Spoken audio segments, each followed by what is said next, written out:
Welcome aboard the UK's most troubled train service. It's a pretty tight fit. But it's set to be like this all week.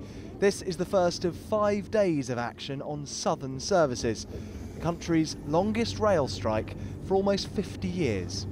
Amazingly, today my train was okay, but most of the other times, particularly in the evenings, I can come here, there's 3, 4, 5 trains in a row cancelled. Instead of going back on the train, which we're worried about catching our connections and the train might not be running, we've actually booked to go back by National Express. Is that going to cost you more money? Yes, it's going to cost us £12 each.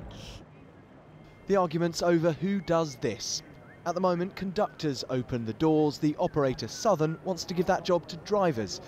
The argument's been disrupting the service for months, and Southern say it's unnecessary.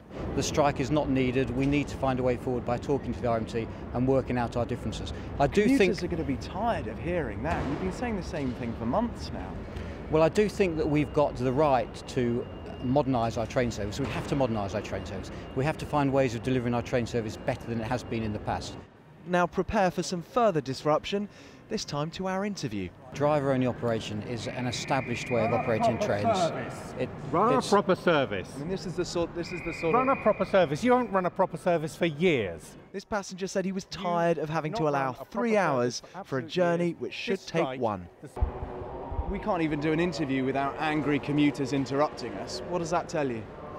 Well, that's typical of what we find. There are people who come up to me all the time. Some are positive and give me lots of encouragement and say, we want you to do what you're doing. Others say, you know, you need to sort this out. So it's a very mixed bag. We say no! They're saying no for the sake of passengers, according to the RMT union. They believe driver-only trains risk lives on crowded platforms. The fight is not about job security, it's not about money, it's about fighting to maintain credible and decent levels of safety on our national rail network. Almost 1,000 services a day are being cancelled, affecting hundreds of thousands of lives. But big city property prices mean demand for suburban services like this is growing all the time. This southern story could be important across the country.